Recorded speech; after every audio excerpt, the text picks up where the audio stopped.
Season 5, episode 37 of Brackets, Bubbles, and Pit Steelers as Sam forgets the music. I am Jonathan Litzkin. Sam Fetterman is with me as always. Joining us today, Andrew Evans from the Hoops Across 32 podcast. Guys, we just saw a massive Jeremy Roach buzzer beater for Baylor to knock off. You could get guys like that. Oh, dude, he made enough big shots for us. It's okay. But we are here after a great Baylor-St. John's game. A lot of positive, a lot of negative things to take away from both teams. We'll get into that soon enough. But we are here to preview Feast Week and the many MTEs and the many games that will happen across the week. But first, guys, how you doing? I'm doing great. I think we should announce that the latest happenings group chat has a new member. And we are all a part of the hashtag Thank You CBB movement. Cole Adams is basically awesome. And everything that he's doing to promote college basketball is great, as St. Joe's is currently beating Texas Tech 25-19. Like, what the hell? So that game's on. But Andrew, how are you doing? I'm doing great. My apartment's got crappy Wi-Fi, so I decided to come to the journalism school for this. So I had to watch that buzzer beater, while walking in the dark. So that's dedication. I don't know if the people, the passerby saw me. I didn't really have much of a celebration or reaction. It was a sick ending, but we're getting close to the best time of the year until March. So yeah, and low key, like the day ball in Feast Week is better than the day ball for the first half of Championship Week. Yeah. Mm-hmm. I mean, this is one of the best weeks of college basketball of the entire year. Like, including the postseason where we get Champ Week, obviously March Madness, first weekend, second weekend, Final Four weekend are all great. In Feast Week, there's just so much going on. And because there are so many tournaments, even with just 4 or 8 teams, it feels like these games matter more. And it also is like the first real part of the year where teams are building resumes. At least it feels like that. Yeah, I mean, we had a bunch of resume games today.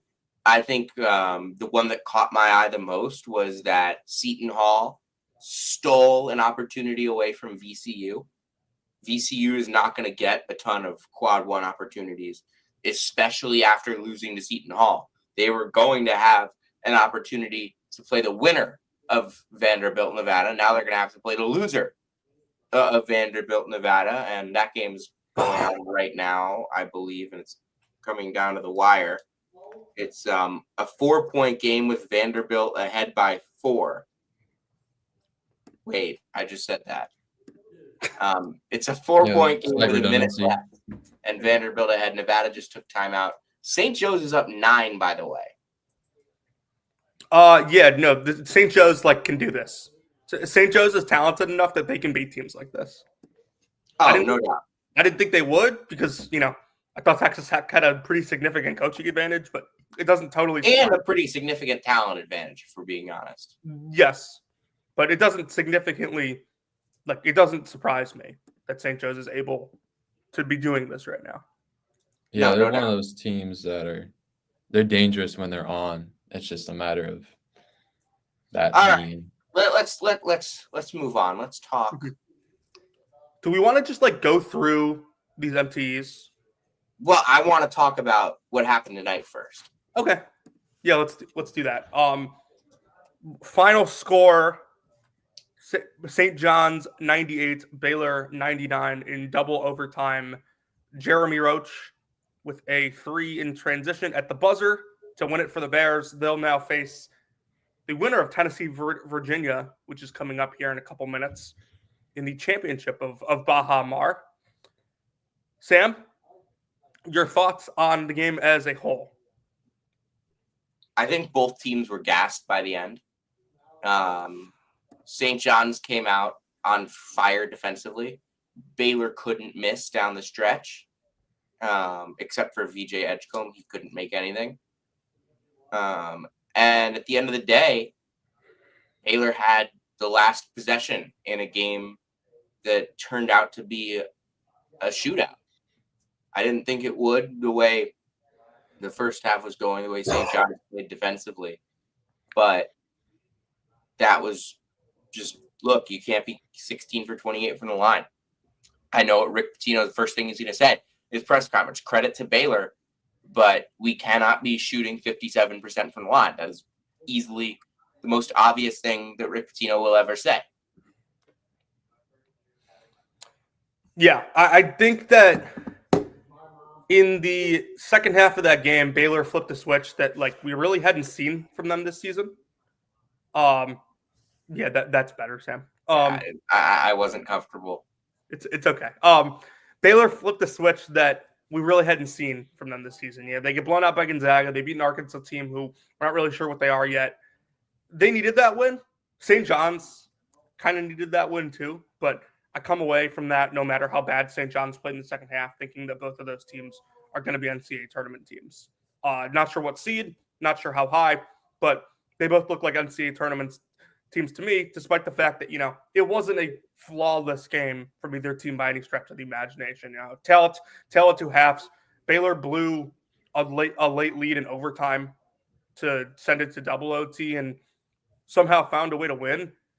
It just felt like down the stretch, Baylor played harder than St. John's and wanted that game more. And that's how they got back into it.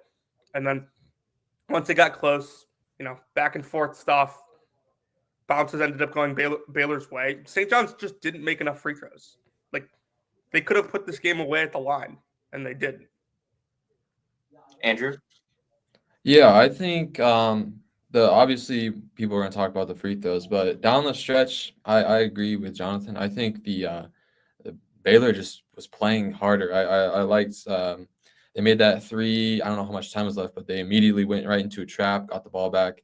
That was after a missed free throw. So he scored, I think, 7 points in that possession.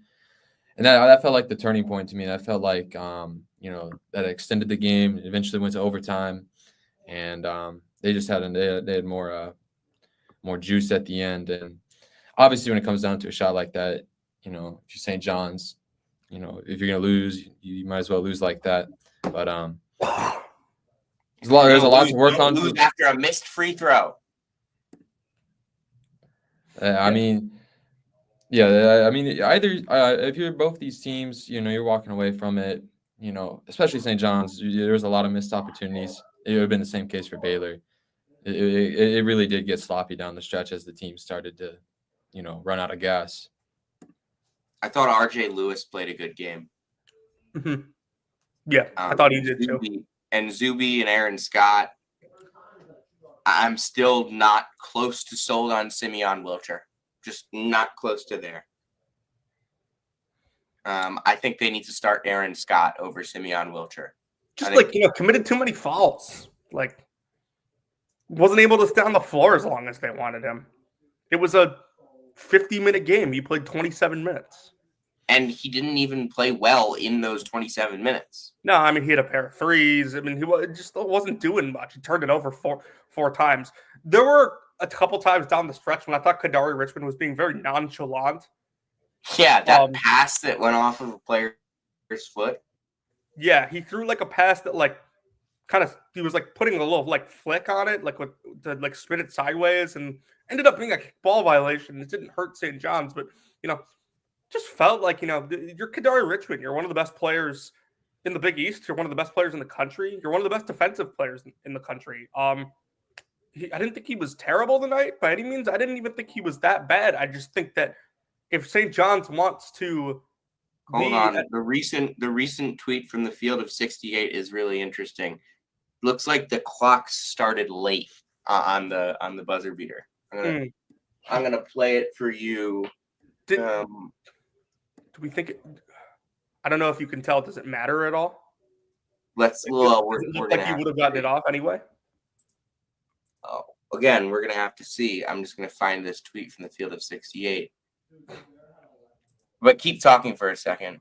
No, I just think like if St. John's is going to get to a level that people think they can get to, I picked them to finish second in the Big East. I think they can get there, but they need Kadari Hirschman to be better than he was tonight Here. to get to that level. Okay, so let's see this. Second. Off the front rim. Has it. Oh, that's like a full second. Yeah, that was very late. Omer has it. Then let's see when did where he shoots it at. Yeah. Here. Hey, there's us. Ejiofor second. Off the front rim. Omer has it with 2. Roach. He released it under a second. Oh. How did nobody catch that? Including like us. Yeah, I mean, like he doesn't even start his motion until there's a second left. Yeah, that's Okay, hold on. Vanderbilt is inbounding up by 1. 20 seconds left. Looks like it is Hogard to inbound, gets it into Edwards in the corner. He's immediately trapped. He puts the ball down. They're going to call a foul on Brandon Love. Just send Edwards to the line. It looked like the ball may have gone out of bounds, though. Did Love tap it out, or did he foul first? He fouled first. By the way, this is the AJ Hogard that Vanderbilt has gotten tonight is the AJ Hogard I thought we were going to get the last 2 years at Michigan State. Okay, hold on. Are they reviewing it? All right. Let's keep going. Any final thoughts on St. John's Baylor? Nothing? Okay. Let's go then to Sam, let's go to Syracuse, Texas. You had eyes on this. I watched a lot of the second half. This is a game that Texas led early. Syracuse looked like a complete disaster to start the game. Clawed their way back into it. I respect the fight. I respect the fact that Syracuse was able to get back into the game. But Eric Reynolds has 17 points. Overall, not the best effort from either Texas or Syracuse. Unlike the St. John's and Baylor game, I think you're concerned about either of these teams, no matter the result. And I guess, Sam, I'll let you go first on the last one, so we'll start with Andrew here. Andrew, what did you see out of Texas and Syracuse tonight? I didn't catch a lot of the game because I was watching the St. John's and Baylor game, but yeah, I mean, Texas is. I didn't really know what to make of them coming into the season. I thought their portal pickups were weird, and it was a weird game in general. That's why I kind of tuned out initially, because Texas got off to such a hot start. I thought they were just going to kind of cakewalk it, and I looked up the second half, and it's a close game all of a sudden. But yeah, it's interesting. It's interesting that it ended that way. Looking at how Syracuse started their season, 3-0, but I believe every game was single digits. Yeah, 3 concerning wins. Yeah, so it was one of the basketball games. So yeah, Sam, where do you want me to start here? Like, I have so much to say about how pathetic. So yeah, so tell me this. Like, is it fair? Like, you go to Syracuse. We've talked a lot about how you root for the program to do well, but your main job is covering the team. Yeah. If you're a Syracuse fan tonight, and even just the way the season has started, when I'm not covering the game and I'm watching it, I do feel more like a fan. So if you're not covering it, and when you are watching as a fan, in a fan perspective, is it fair to be, worried, disappointed, one of those synonyms about the way that Syracuse has started the season? Yes. It would be unfair not to. They started the season 68th in KenPom. They are 102nd. They have played 4 games. 4 games, and they've dropped 34 spots in KenPom. Jaquan Carlos was supposed to come in and really fix this problem. He has an assist rate under 20. He has made 4 field goals. He is shooting 50% from the line. He shot 90% from the line last year at Hofstra. Today, he went 1 for 2 down the stretch in the final seconds. If he'd made both, Syracuse would have had a chance to tie on the final possession. They did not because of that. They also did not because as a team, they shot 9 for 18 from the line. Jair Davis missed a few free throws. Eddie Lampkin missed a few free throws. Even Chris Bell missed a few free throws. Carlos and Bell were not on the same page on a baseline out of bounds late. Eddie Lampkin gets picked apart defensively. Yeah, he had a solid game on the glass, and offensively, that's what he's going to do for you. Jair Davis had 5 offensive rebounds in this game, and he was 4 for 7 from the field. It wasn't bad. I thought he was good. And he did a much better job on Kaluma than Donnie Freeman did. Donnie Freeman plays 15 minutes.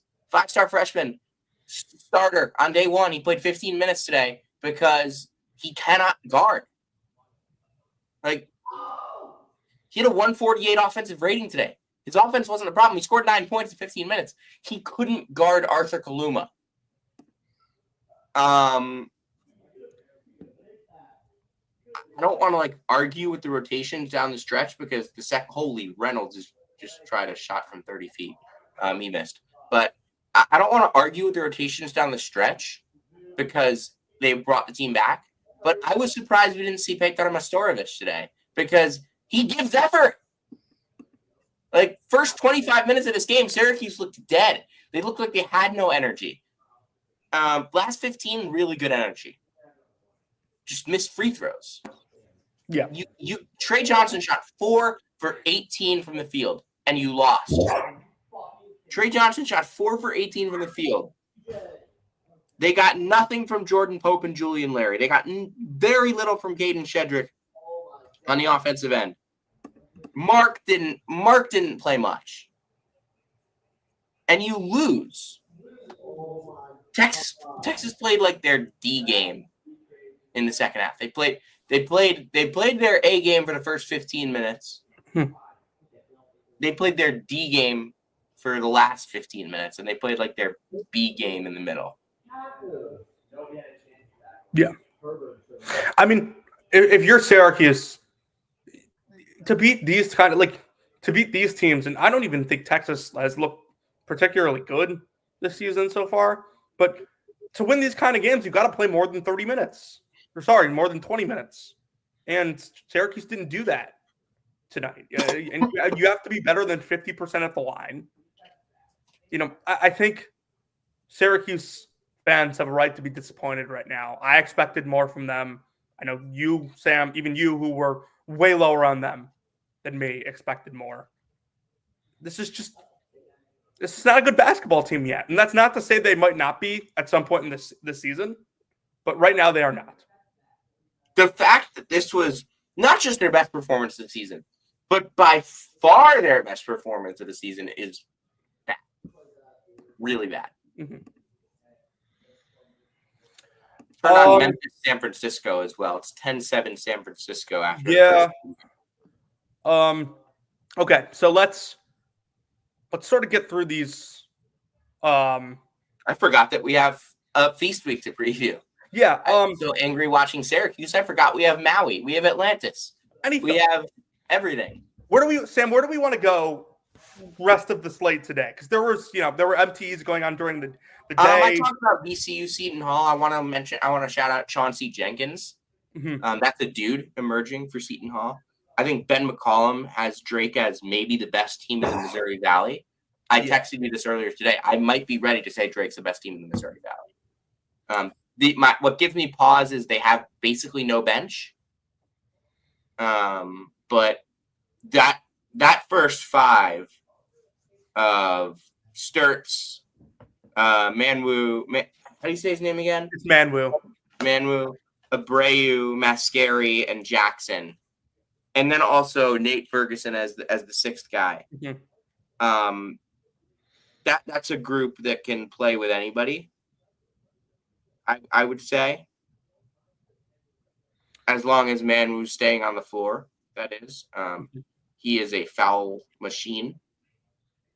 Yeah, I picked this team to finish third in the Missouri Valley this year, and they were picked fifth in the preseason poll, so it wasn't like a huge risk that I was taking. But I'd be lying if I told you like that I thought Drake was going to come out and beat Miami by double digits today. Thought they had a chance. Didn't think it was a big chance to win this one, but there was way too much emphasis on the fact that they brought in 4 D2 players. All 4 of those guys can play at this level, and Ben McCollum's not an idiot. He won 6 national titles at the Division II level in like 15 years. He had like 8 straight 25-win seasons to close out his stint at Northwest Missouri State. If those guys couldn't play in the Missouri Valley, he wouldn't have brought them there. And not to mention, they were 4 for 19 for 3 today. Like, this was not food That's shooting. supposed to be a strength. Like, this is supposed to be a team that shoots. Miami shot well. Also, Jaleel Bethia. Are we panicking? He has not looked good so far this season. He played 6 minutes today, had 3 fouls. I mean, you can kind of see watching the high school film why he isn't ready, or like that there was a possibility that he wouldn't be ready. But they need him. Like the evaluation. I also wanted to see more Divine Ugochukwu. He looked really good in their first couple games. Didn't really do anything tonight. But I get it. I get it. I think their starting group is good. Yeah, that's never Miami's. Princeton, man. I am like alarm is sounding on Princeton right now. Yeah, I think I'm obviously glad as a Valley fan that Bradley gets to play Wright State now tomorrow instead of Princeton. I know, Sam, you're less than thrilled about that.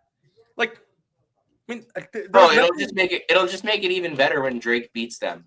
Like, listen, Iona shout out to one certain Twitter user. Iona hung with them to start the season, had a chance in that game. They go and win at Duquesne on the road, which isn't super impressive right now. Then one at Northeastern, had to scrap out that one. You lose to Loyola Chicago. Well, I will say Northeastern's good. Like, there's not like a ton of shame in some of these results, but like, tonight was an eye opener, and so, like, Princeton now is going to play in the losers bracket of. Is this the Myrtle Beach? Yeah, Myrtle Beach Invitational. Them getting to play Bradley tomorrow would have been a really good measuring stick for where both teams were. But Princeton laid an egg tonight.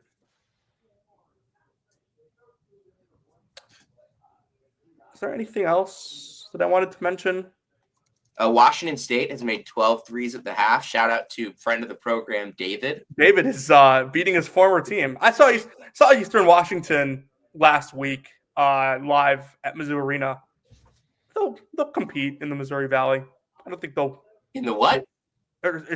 Jesus, my brain is so washed. They'll compete in the Big Sky. Okay, one other thing that caught my eye today. Bryant lost to Stonehill. I saw that. That was weird. Like, that is a horrific result. That's really bad. Like, not just a bad result. Stonehill is bad. I think that's all I really wanted to get into today. I still don't think Indiana's 3-point problems are fixed. Cornell lost at home to Robert Morris. Did that game even end up being close? 86-76. Okay. Not a good result. Obviously, some games that Josh Baldwin only played 3 minutes. Obviously, Vanderbilt, by the way, knocks off Nevada in the Charleston Classic. They move on to the semis, 5-0 for the Commodores in Mark Byington's first season. Good stuff from. They'll get Seton Hall tomorrow.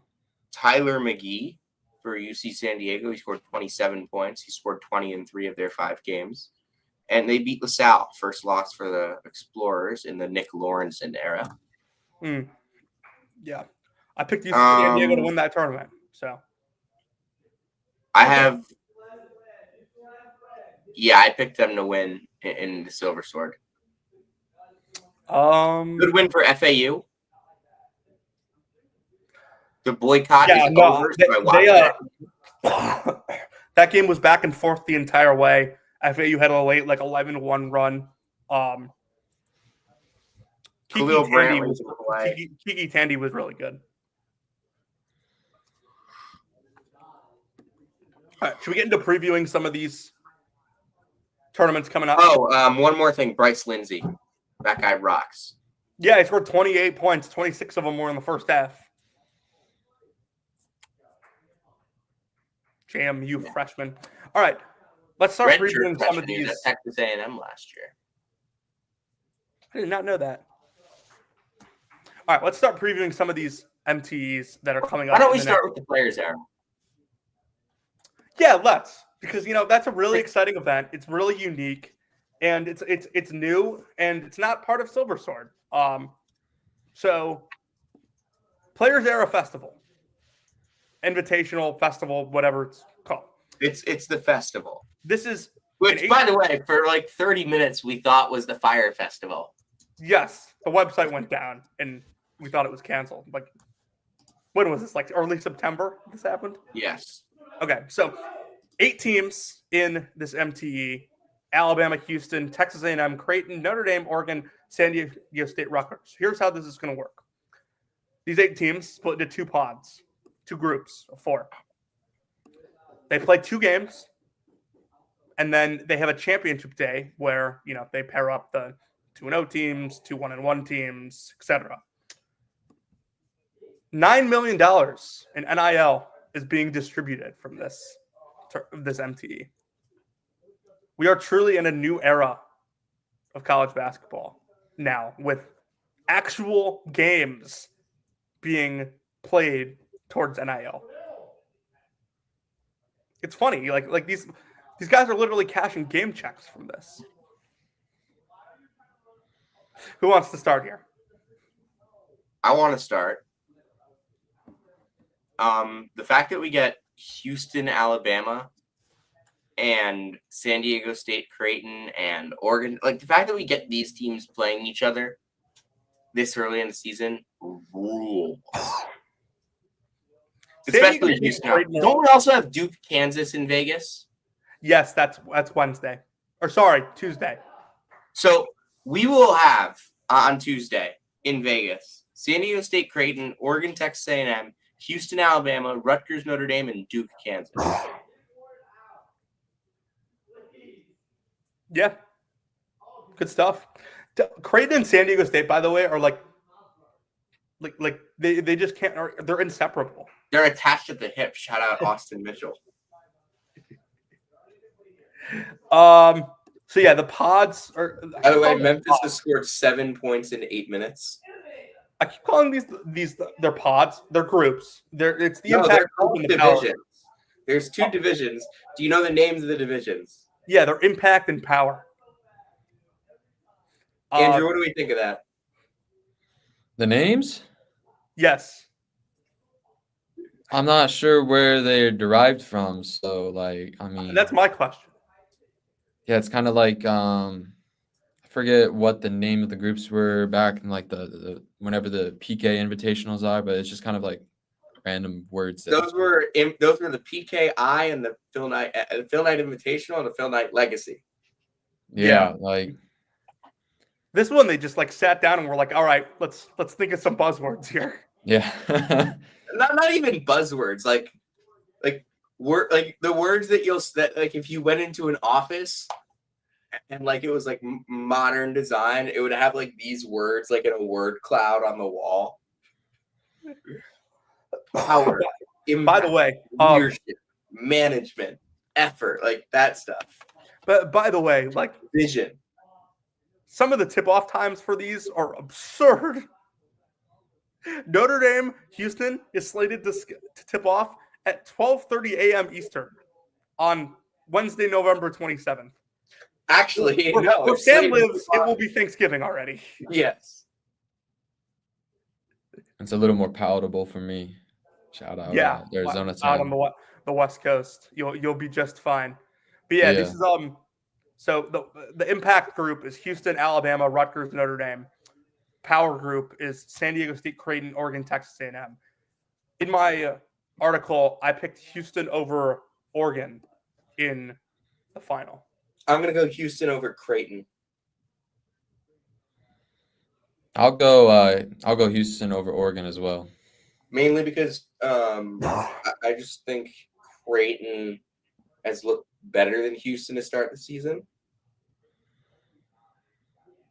You mean Oregon? Yes. Okay. Yeah, listen, I wasn't totally unimpressed with San Diego State on Monday night against Gonzaga. I think Gonzaga's a really good team, and I think San Diego State could go 2-0 here. Texas I A&M think kind of they just go 0-2 really easily. Texas A&M just kind of misses layups and non-con, which is why I don't trust them. And then, credit to Alabama, by the way. They've already played Purdue and Illinois, and are going to go play Houston. Yes, we have a line from Pitino. We do? Rick Pitino says it was highly unethical that the refs went to the monitor before Zuby Ejiofor's free throws. Scott Drew asked the refs for a review because he thought Ejiofor elbowed a Baylor player. Said it iced him. Highly unethical. That's fun. We have a news alert. Memphis has scored for the first time in 5 minutes. That's huge. It's huge news. And now San Francisco has their own scoring drought. Totally normal college basketball program. All right. Yeah, we made our picks for players.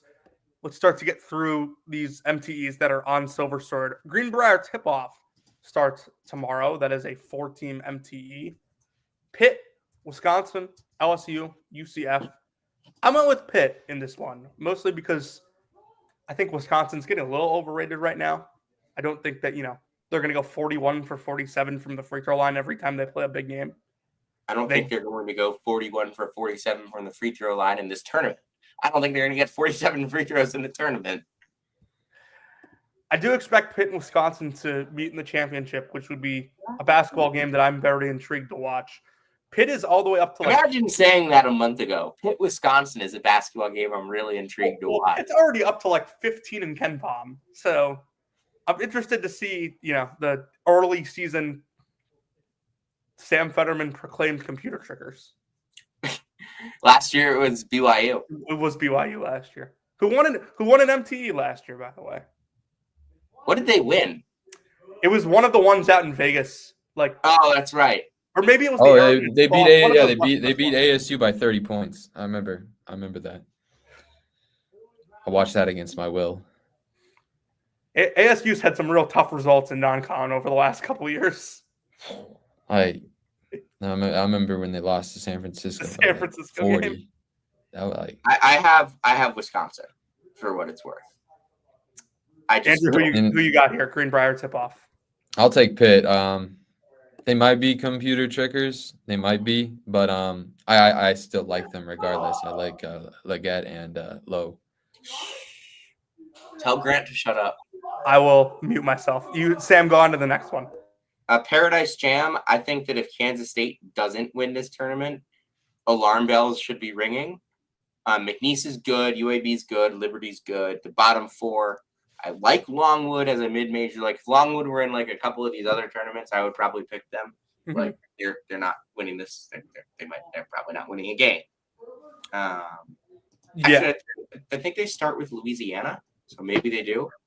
But yeah, this if Kansas State doesn't win, that's problematic.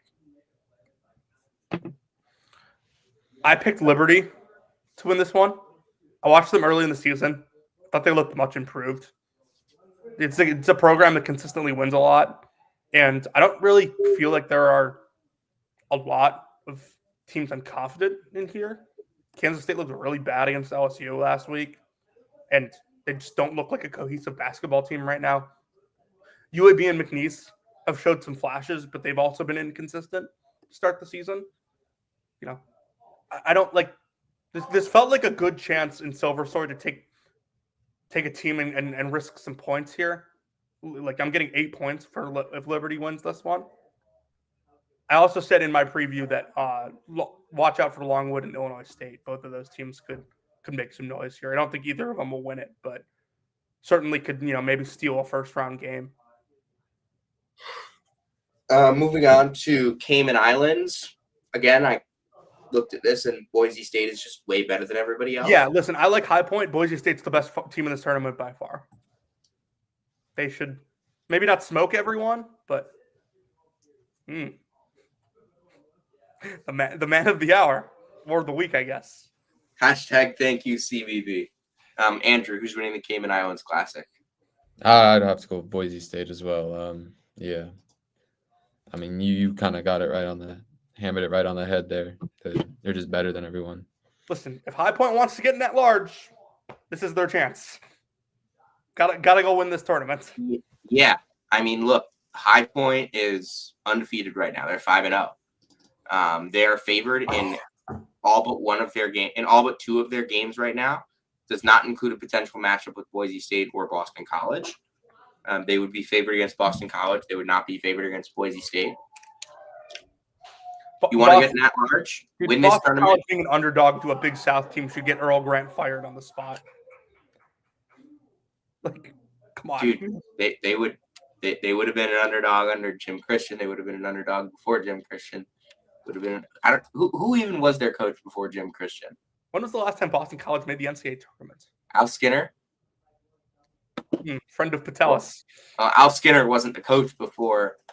What was Donahue was the guy before Jim Christian, right? I think. Nope, Donahue was the guy before Jim Christian. Oh. Yeah. Their last three coaches: Earl Grant, Jim Christian, and Steve Donahue. It's possible. If those three coaches did an MTE right now, that would be some of the most disgusting basketball in the sport. Those three teams suck. Nice. I think Al Skinner could round up 13 guys off the street and beat them.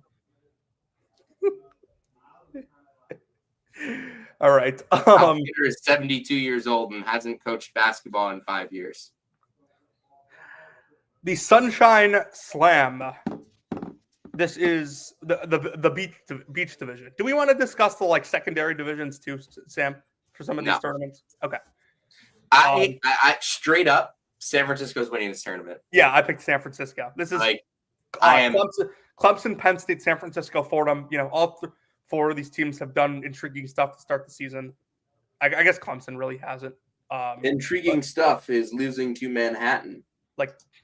Fordham also beat Seton Hall and lost to Manhattan. Yeah. Although I probably shouldn't harp on Fordham's loss because I do like Fordham. Not the team this year, the program in general. I like covering them. Okay. I like the building. That team is not good though. They're going to be near the bottom of the A10. Yeah, I'm picking San Francisco here. Gets you 6 points on Silver Sword, which was intriguing to me considering I think they're the best team, straight up the best team in this tournament. Yep. Andrew, who you got? I'll go with Penn State. I think they were poised to make a leap this year with Rhodes. And I think I like the roster. I like Ace Baldwin as someone who watched a lot of A10 hoops, terrorized Dayton at times. So I'll rock with them for this MTE.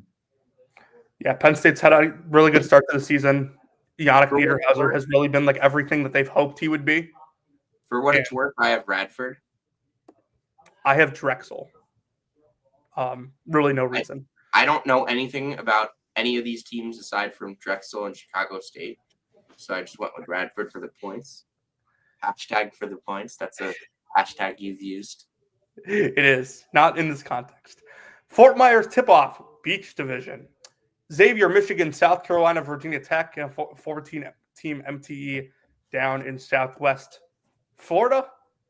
I went with the Musketeers here. They were my highest ranked team of these four in the preseason. I don't mind Michigan. I just don't think that Michigan is like better than Xavier at this point. Xavier struggled in the first two games they played this season, kind of flipped it lately. They were really good against Wake Forest. I think they come away with 2 wins here. Yep, this was a toss-up for me. I probably should have gone Michigan for the points, # for the points. But I ended up going Xavier.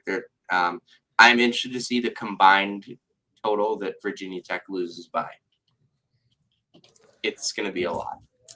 Yeah, and I'll also go with Xavier. Them matching up with Michigan will be interesting, just because they've kind of struggled against Biggs, Xavier, but they did well against Wake Forest in terms of forcing turnovers, and that is something Michigan has struggled mightily with.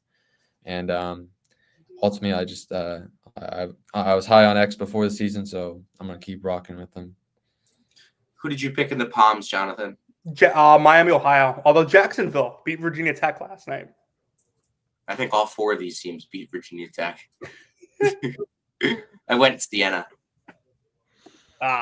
Little homerism there. I think it's really good value. All right.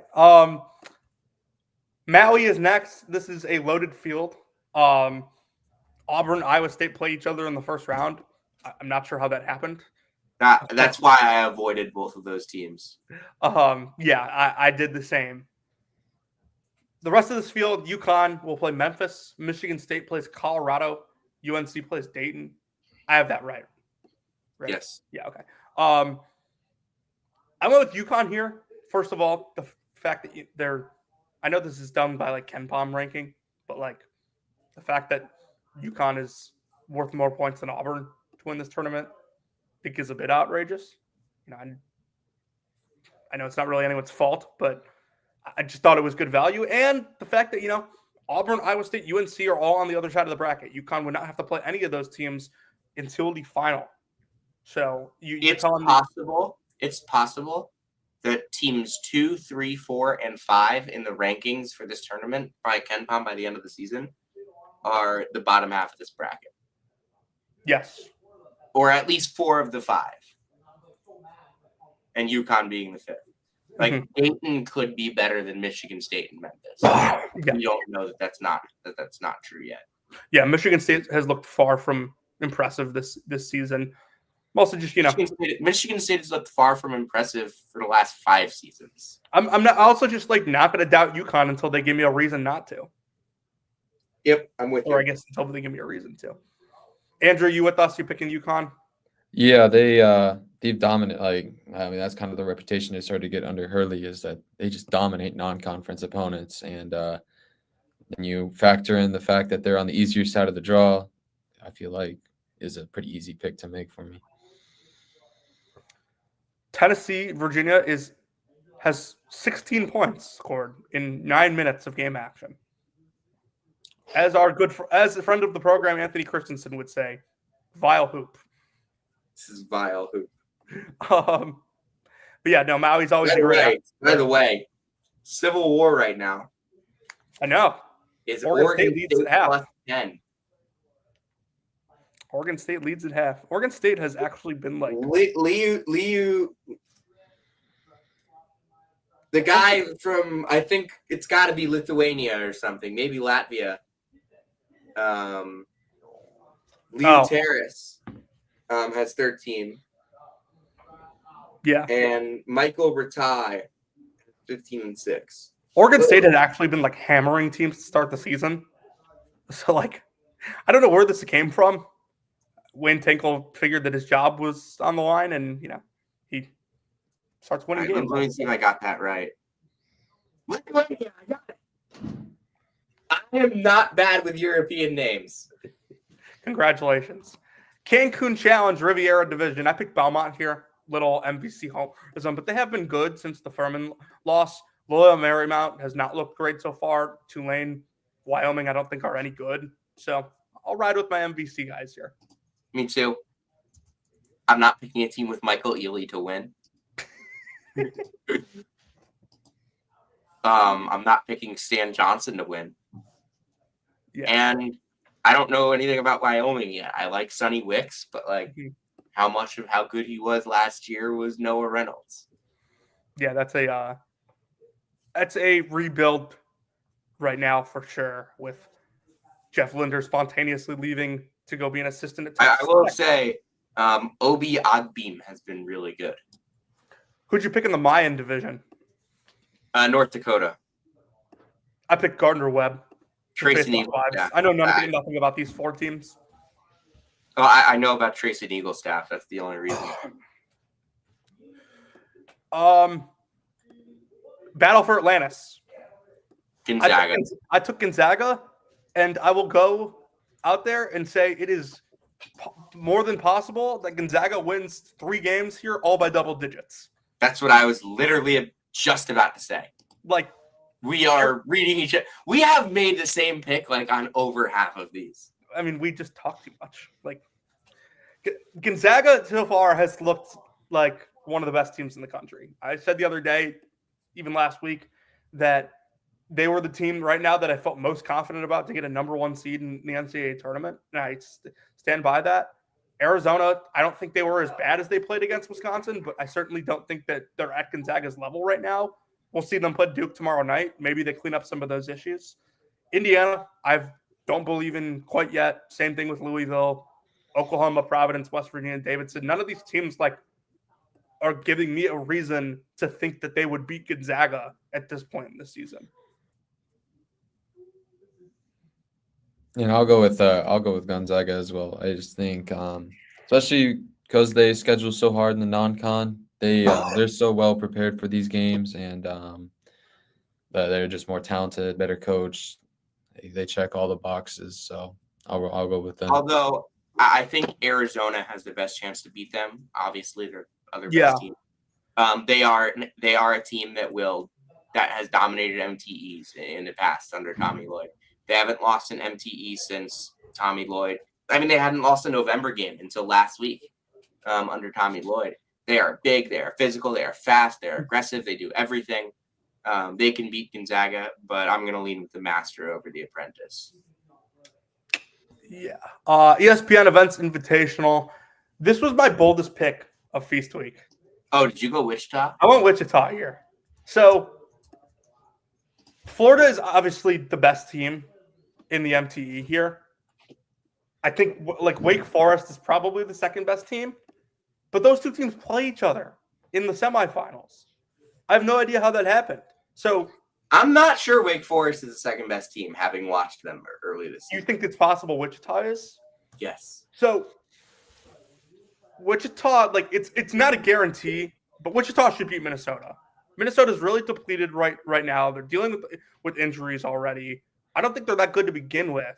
And especially if Mike Mitchell's still banged up, that's their point guard. And they've really struggled to score the basketball without him on the floor. So yeah, I think Wichita should win their semifinal. And then you're giving me 8 points for them to beat either Florida or Wake Forest, which I think is possible. Do I think it's tough to go to Florida and beat Florida in Orlando? Yeah, but I think they can do it. Yeah, Florida's the best team in this. It's not really even that close. I'm not sure if anyone else in this is a top 60 team. I did say, though, watch out for Wichita State. I think Wichita State can definitely be a top 60 team if things go right. After that NIT season tip-off, I went boring, but I need to. Dude, this is fun. These are 4 good mid-majors. I needed to plant the flag. I need to continue planting the flag. I've been planting the Utah State flag for well over a year now. When they hired Danny Sprinkle, I said it was going to be a great hire. It was awesome. They rocked. They made the NCAA tournament. They had an all Mountain West player. He's now making. They had 2 all Mountain. Player of the year. Yeah, the player of the year. He's now making $2 million to be the best player on the worst team in the Big Ten. But now, what do? They hire Jared Calhoun, and they have 8 players averaging 7.5 points a game. 8 players, and none of them are Dayton Albury. Ian Martinez looks like a Mountain West Player of the Year candidate. He's gotten everything he's wanted so far. Mason Falslev is great. Carson Templin has taken a huge step. Aubin Gadarezzi and Dexter Acano is awesome. Tucker Anderson makes shots. Drake Allen, Braden Housley. Like, this roster is legit, man. They're already in Ken Palm's top 50. Like, they weren't, like, they didn't really get that high in Ken Palm last year. Like, if you'll remember, they're 49th in Ken Palm this year. They were 51st last year. They got to 37, but it took them until January 13th. On November 21st last year, they were 87th. Mm-hmm. Yeah. Remember how high I was on them last year? I'm higher. I might think this team is better than they were last year. Yeah. Like, at this point in the season. I think that like all 4 of these teams can win this. I went with Utah State for a lot of the same reasons that Sam did. Just think that like teams clicking, can go super deep into their bench, which is always beneficial early in the season. They weren't deep last year. Like, they were not deep last year. They're the 12th deepest team in the country this year. Yeah, I mean, like the worst team in this is probably Bonaventure, and they could be 6-0 entering this tournament. They beat Bryant on Sunday. Andrew, you have a pick for this one? Yeah, I'll go with Utah State as well. I've been impressed with them after the Sprinkle left for a lot of those reasons. Starting to become a model of consistency in the Mountain West. Yeah, going from Ryan Odom to Danny Sprinkle to from Craig Smith. Going from Craig Smith to Ryan Odom to Danny Sprinkle to now Jared Kelly. Let's not act like Stu Morrill. I mean, they had Tim Duryea for 3 years, but like the coaching hires they've made in men's basketball, that's the AD there. That's stuff that gets ADs like better jobs. They switched ADs recently. Yeah, new AD last August. Which I guess like if it makes sense. You hired two good basketball coaches. But like no, she was she at the school? No, she was. Oh my God! Tell me where she was before. Oh, she was with the Big Ten. Okay. So before we get into the analysis of these next two, have to give a shout out to Acrisure, financial technology company. These guys like Feast Week. When we say don't bother showing up in March if you aren't here in November, nobody can accuse Acrisure of showing up in March. These guys are sponsoring 2 MTEs starting Feast Week, the Invitational and the Classic. And they're both in the same building, I believe. Yes. Yeah. So the Invitational, which, by the way, is not in Palm Springs. It is in Palm Desert. Sam worked there. He would know. I went to a game there. TCU, Colorado State, Washington, and Santa Clara are in the Invitational. I went with TCU here. Really unsure about the rest of this field right now. And I watched TCU play Michigan last Friday. They play hard. Jamie Dixon's teams always play really hard. And I just figured I can bank on that when I'm really unsure about these other teams. I think all 4 of these teams have a guy that can take over a game. I think that only one of these teams has a guy that can take over the game on both ends of the floor. I think Colorado State's going to win this tournament. I went a little bold. I think Nico Medved is going to kind of have a big year, just kind of proving himself. I know they lost to Ole Miss by a lot, but that's a really tough game for them to play. They play UC Riverside tomorrow. I think they'll win that by a good amount. Yeah. No offense to UC Riverside, whom we love. Of course. But yeah, give me the Mountain West, and I'm going to keep riding with the Mountain West early in the season. Yeah, I mean, we said I think that this league would get 3 bids on our Mountain West preview. It appears to be trending towards more than that. Yeah, San Diego State is going to get a bid eventually. Utah State is going to get a bid. Nevada looks good even. Boise State, I think, is the best team in the league. Yeah, all right, let's go on to the Acrisure Classic where I have Another Mountain West team. Another Mountain West team. And this one I picked to win this one. I did too. I picked 4 Mountain West teams to win their MTEs. So I think that actually let's go to Andrew here because in this. I'll go What do you think for the classic. I'll go with St. Mary's. I believe it was Sunday they played Nebraska. That was a tough game, but they came out, and I like what Randy Bennett does there. Starting to get some, Mikey Lewis stepped up big in that game. I like Marshallonis. I think he started off slow, but Jordan Ross was a good breakout pick by many people, and I just think they're one of the better overall programs in the sport. Yeah, I think that St. Mary's could have problems. First of all, I don't think USC has looked good so far. Like they look like a team. USC is the worst team in this tournament. They look like a team full of transfers. I think Arizona State has looked a couple tiers above USC. If you were one of those people, you know how bad it's getting when I'm starting to praise Bobby Hurley's teams. Like the shit I've said about Arizona State in past years. It's been not pretty. I've liked legitimately watched Arizona State multiple times this year since the Duke game and have come away saying, I thought they really fought hard and they are actually good at basketball. Like Arizona State's better than USC right now. Yeah, so I think that St. Mary's, like the typically how it goes for them is the teams they struggle with are athletic. You don't see many of those in the WCC. We saw it with Grand Canyon. That's why Pacific's beating them this year. Pacific's athletic this year. That's why I think that, I picked New Mexico to win this one. Pacific isn't even, that athletic this year. They're just – they got Dave Smart and you don't. They're going to get a W tomorrow. Who are they playing tomorrow? Mizzou. Dave Smart going to pick up the dub. But yeah, so I think that St. Mary's, because of how they typically match up with you, whoever wins that New Mexico Arizona State game beats St. Mary's in the title game. I point with New Mexico just because I think they're a better team to this point. I don't even think Arizona State has been bad by any means, but also from the ASU perspective, I don't like the matchup.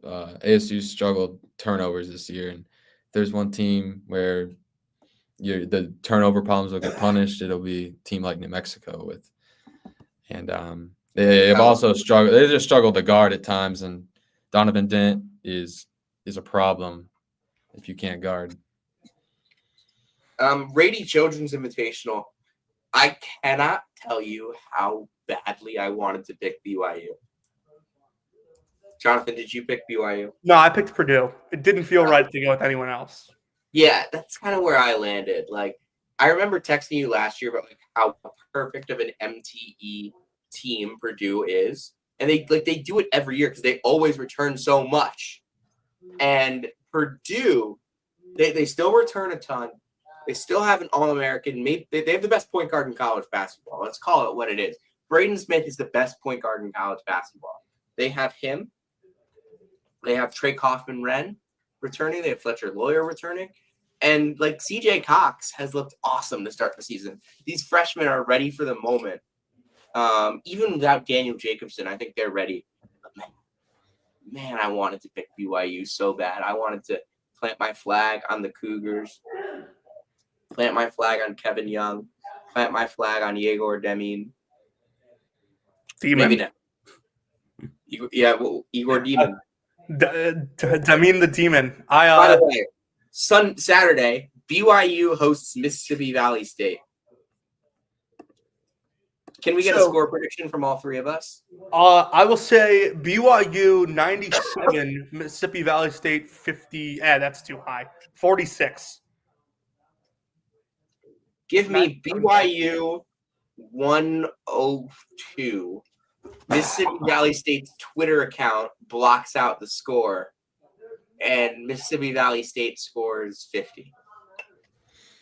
Yeah, I'll go something neighborhood of like 90, 94 to 42. Dude, do you remember? Do you know what happened in the last Mississippi Valley State game? Only lost by They were like down by 2 at halftime against Kansas State. yeah, I remember seeing that and just shaking my head at Kansas State. Just lots of dysfunction going on over there. All right, Kansas, we've got I mean, 2 more. yeah, last thing for me, by the way, on this. Ole Miss is good. I think like they could make some noise in this too. I think NC State's kind of the outlier here. Yeah. BYU has scored.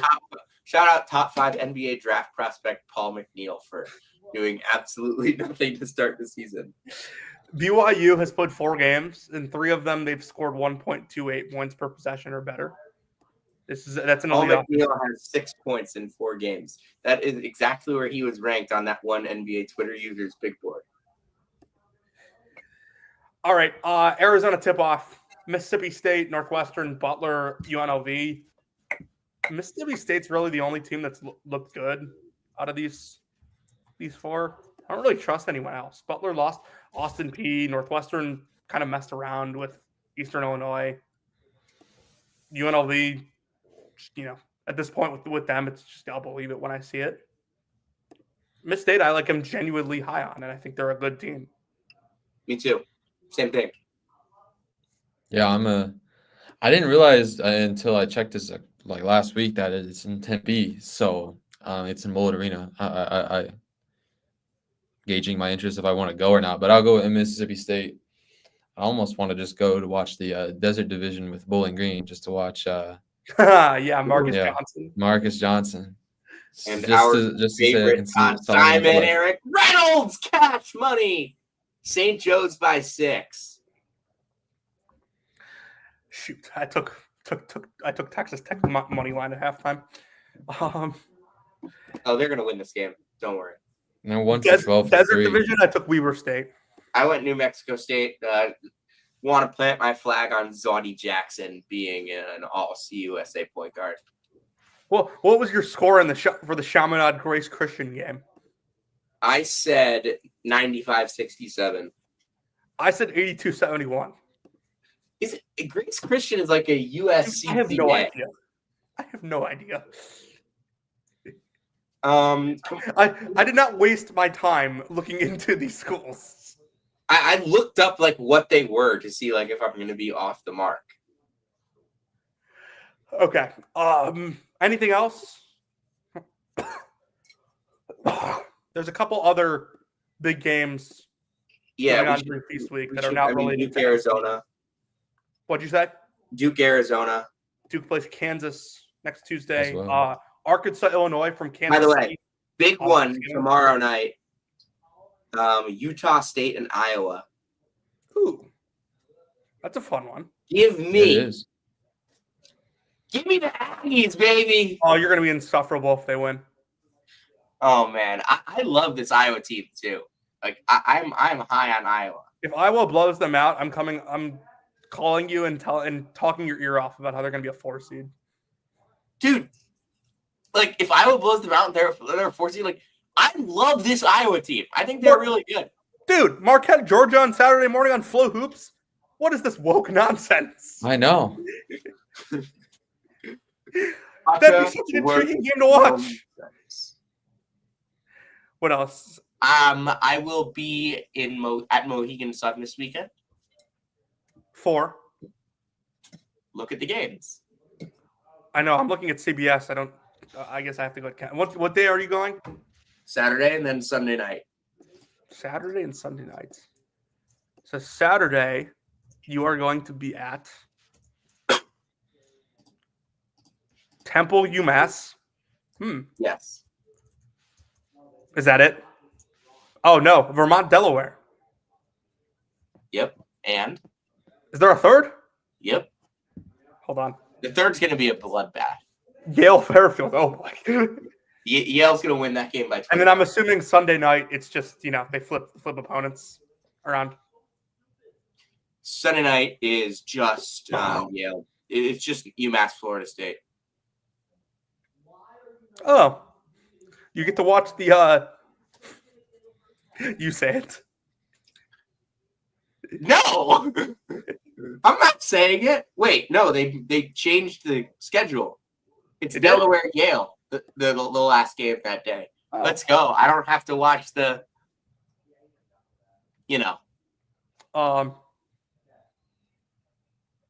Is St. John's playing Georgia in the Bahamas this weekend? Yes. Oh my God. Elsewhere this weekend, Maryland, Villanova from the Prudential Center in Newark. I think I'm that's all. not talking about that game. That game is going to be disgusting. It's going to be Maryland 67, Villanova 32. 32. That would be crazy. Villanova is not even a bad offense, though. That's the thing. Like, they are a good offensive team. They're 44th in offense. This Tennessee-Virginia game is about to finish 22-18 at halftime, by the way. All right, let's get this game. Sam, take us home. If you came to hear about the latest if you came to hear about Tyler Self and where he's working, you came to the right place. If you came to hear about Zoddy Jackson, you came to the right place. And if you came to hear about the latest happenings with Missouri star Caleb Grill, you came to the right place. This is season 5, episode 37 de Brackets, Bubbles y Bid Stealers. Nosotros vemos lo próximo episodio.